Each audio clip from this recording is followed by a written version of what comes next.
Dan Hope has always been a go-to when we really want what's happening with Ohio State football, and my goodness, they are on a heater after the wins against Tennessee and also the dominant win against Oregon just, 2 or 3 days ago. From 11warriors.com, Dan Hope joins us on 365 Sports. Dan, what happened from the absolute nightmare loss to Michigan at home to what they are now, which looks like what a lot of people thought from the beginning was the best team in college football? Yeah, and it's certainly all come together here in the college football playoff for Ohio State, which, a lot of people were, doubting, this Ohio State team going into the CFP because of how poorly it played against Michigan, particularly on the offensive side of the ball. And it just seems like everything's clicked here in these last 2 games that, I think Ohio State learned from that Michigan game that it really needed to play to its strengths, that you've got the best receiving core in the country. You've got to get the ball in those guys' hands. You've got to really air it out and make those guys really the centerpiece of your offense. I think the offensive line with more time to work through some kinks after Seth McLaughlin's injury between the Michigan game and the CFP, I think has really come together and improved. And then, Ohio State's defense really, since that first game against Oregon, has been the best defense in the country. And that was something really, even in that Michigan game, the defense was great. They just didn't get much on offense. But, going into the CFP, the question was you start facing, more elite offenses. Will that defense continue to be as dominant as it had been? And that's what it's been so far in these first 2 CFP games. Certainly I think, even in that Oregon game, you look at the final score, 41-21.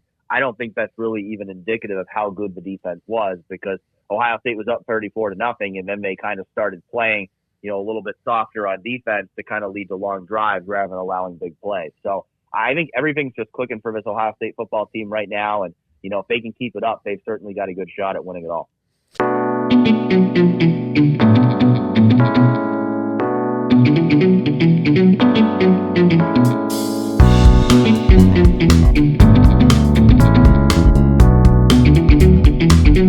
Dan, what was that Michigan game for Ryan Day? Was that a bit of a wake-up call to – I think the criticisms of him the last couple of Michigan games have been that he coaches tight in that game and not anywhere else. They haven't been coaching tight these last 2 games. Was that maybe a bit of a wake-up call for him, or because there are voices outside that just – there's Ohio State fans that are never going to love him. They might like him a lot if he wins the national title, but there's people that are never going to love him. But these last 2 games, what have you seen that's different? Yeah, certainly. I think much more aggressive play calling the last couple of games. I think, the team's been playing a lot looser, a lot more freely than it did in that Michigan game. And so, I think, certainly it was a wake-up call to everybody. This is a season that, is really viewed as a, national championship or bust kind of season. And, coming off of that Michigan loss, not making the Big Ten championship game, this team was at risk of not accomplishing any of its major goals this year. And, really, if this team had lost in, the first or second round of the CFP, this season would have been considered an abject failure for Ohio State with all the talent that it had. And so I think there certainly was a recognition among everybody, coaches, players, you name it, at Ohio State that, after that Michigan game, they had to figure things out, and they needed to get to playing the way that they need to be capable of playing, because, this CFP is really their last chance at salvaging the season. And so far, they've played great. And, I think there's a lot of confidence now in what they have the potential to do. Dan, Ohio State won that first 14 playoff. Now here they are, and they're in the Final Four of this 12 team. They've also had a couple meetings with their new conference mate, the Ducks, and so they've been in the midst of all this change this year. Just curious, what kind of spice did the realignment factor add to the Big Ten, especially when it comes to Oregon, in your opinion, and the expanded playoff ride so far for Ohio State fans? Just what if kind of these changes and being in the middle of all of it, has that added a bit of excitement? Is it kind of status quo? Just from your standpoint, what's it meant, if anything? Yeah, certainly just I think from a Big Ten in general, with what Oregon did this year, leading up to, that game on Wednesday, Oregon was the number 1 team in the country. They went undefeated. They led the way for the Big Ten to get 4 teams into the CFP. So I certainly think it's been a boon for the Big Ten in terms of, solidifying itself as one of the two power conferences in college football, to add Oregon, to add those West Coast schools. I mean, if you're the Big Ten right now, you're feeling pretty good. Like you're thinking, okay, if Ohio State can beat Texas, like we're going to have at least one team in the national championship game. We've got two teams left. The SEC's only got one right now. And so I think certainly for the Big Ten, I think adding Oregon into the equation, has been a great thing so far. And then, this playoff expansion, I mean, the reality is for Ohio State, I mean, one of my colleagues made this comment, and it's true. Like, if there's no 12-team playoff this year, Ohio State maybe has a new coach right now. Like, if Ohio State loses to Michigan, they miss the playoff in a 4-team world, and maybe Ohio State makes a coaching change. Instead, now Ohio State all of a sudden is the betting favorite to win the national championship. And so certainly playoff expansion so far has proven to be a very good thing for Ohio State in year one. Dan, they had a press conference with Ryan Day, Steve Sarkisian. I saw in your post that Sarkisian, clearly we're massive underdogs. Nobody's going to give us a shot, so we're going to need all we can to try to win this game. Texas and Ohio State are probably one of the handful of teams that can look each other eye to eye, and they're the same people in many ways, right? Yeah, I mean, you're talking about two of the power programs in the sport, two of the most recession-proof programs in the sport, where every year you just expect them to be two of the best teams in the country. So, yeah, I think, to hear, Sarkisian describe Texas in that way, like they're, the plucky upstart underdog, is a little bit humorous. But, coaches always love, I think anytime you can play that underdog card, they love to do it. And I think, Ohio State, they were kind of doing that, going into the CFP of everybody's doubting us. I think it kind of helps fuel what Ohio State has been able to do here so far. And so now Steve Sarkisian's kind of hoping to do the same thing for his team of, hey, everybody's doubting us. We're going to play in our home state and everybody's picking the other team. And so I think he's hoping to use that as fuel for his side. Texas will obviously have a home field advantage. They're in Dallas. Do you think after now this will be the third game Ohio State will have played that the fans will, and there's a lot of them, will meet the moment in Dallas? I think they will, because I think the excitement has really returned to this fan base. I mean, I think, going into that Tennessee game, obviously there's a lot made of how many Tennessee fans made the trip to Columbus for that game. And I think the reality was there were a lot of Ohio State fans who, maybe weren't eager to spend money on going to a CFP game going into that playoff because of what happened against Michigan. But I think the way that this team has played in the last two games, now you're starting to get a lot of Ohio State fans with a lot of confidence that this team could win it all. And so I think you are going to see certainly fans, making the trip for this game. I do certainly expect that Texas is going to have the home crowd advantage because you're playing it in the state of Texas. I think that would be very difficult for Ohio State fans to overcome, but I do think there will be plenty of Buckeye fans at that game. What have you thought about what you've seen from Will Howard over the last season, looking back on, all the conversations surrounding his transfer in K-State and, just what he would be like, his game? It's obviously worked out well, Dan, but just in your estimation, how well has it worked out? What's it been like covering that young man?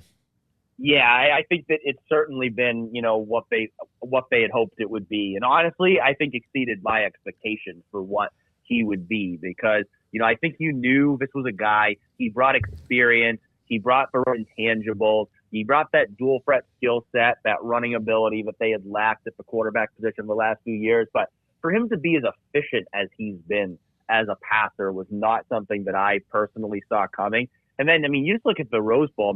He was making some throws. The touchdown throw he had to Emeka Egbuka was probably one of the best throws I've seen all year in college football in general. And I think, there's kind of all year, there's always still kind of been this little bit of hesitance with Will Howard of because of how good Ohio State had it at the quarterback position in recent years of C.J. Stroud and Justin Fields and Dwayne Haskins, that I think there's been a little bit of a hesitancy to kind of put Will Howard in that same tier. But the way he's playing, I think he's right now been exactly what this Ohio State team needed at quarterback. I think he's a great leader. I think he's passing the ball at a really high level. And, he's rising to the occasion. I think these last two games, in the CFP, you could say were his best games of the year. So I think he's really rising to meet the moment here on the biggest stage. What did Ryan Day say today? Anything that jumped out at you?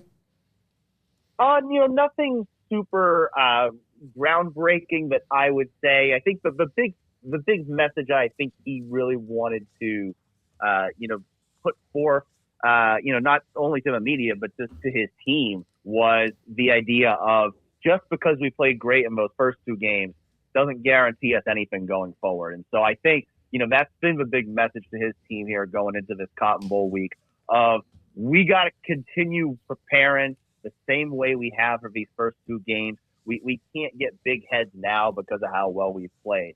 I think that's certainly the big message to his team of, we can't, just because we did these things great against Tennessee and Oregon doesn't mean we will do so against Texas unless we prepare the same way. And so I think that's going to be the big thing that Ryan Day and Ohio State needs to do, is just making sure that these Buckeyes play with that same edge they so clearly had in these first two games. Yeah, and that's very true, because that doesn't mean anything. You got another 7 days or whatever it is, and Texas is really, really good. This is a collision course to me, no question. Paul, you have something else? Yeah. Do you sit back and just wonderment that you get to watch Jeremiah Smith for 2 more full seasons? It's incredible. I was talking about it with other media members after that game, and you think about some of the players who have just concluded their college football careers, whether it be Travis Hunter, Ashton Jeanty, Dylan Gabriel, Cam Ward, Shedeur Sanders. I think you could say right now that Jeremiah Smith, of guys who are still playing college football this season, is already the face of college football, and he's going to be playing college football for 2 more years. So it's remarkable what he's done. I mean, you just think of the run that Ohio State has had at receiver in recent years with Garrett Wilson and Chris Olave and Jackson Smith and Jigba and Marvin Harrison Jr. and how great all of those guys were. And it's like, this guy's even better than all of they were. So he's certainly a special player. He's certainly been so much fun to watch. X's and O's. Last thing, Dan, and we appreciate your time, and enjoy the next few days and maybe even a couple and a half weeks if they get to play in the national championship game. X's and O's. UT couldn't run the ball against Arizona State. They have gouged some people. They ran the ball just well enough against Georgia, but not nearly enough. Ewers was phenomenal. And then their defense just runs to the football. They did give up a lot of yards to ASU. Your thoughts about the matchup itself? Have you had time to look at that? Yeah, I'm still just kind of getting started with it, getting back from, traveling back yesterday. But, I think this Texas team, like you said, I think, one thing that I thought was interesting listening to Steve Sarkisian today was he got asked about the idea of, with the run game struggles, do you need to lean more into your passing offense? And he was very big on, no, we need to keep with the balance.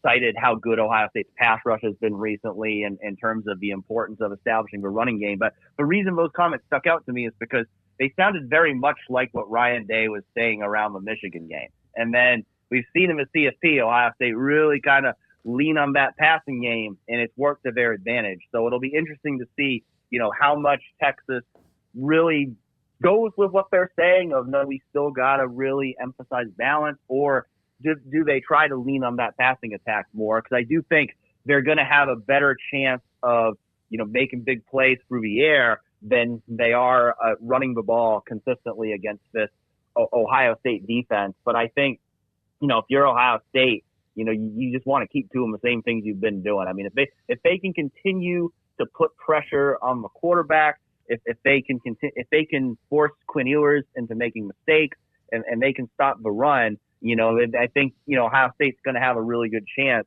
especially with what it's been doing on the offensive side of the ball the last 2 games. Thank you, man. Appreciate your time. And Happy New Year, Dan. Appreciate your time, and enjoy the lead up to what should be one hellacious game in Arlington, Texas. We appreciate it. Thank you.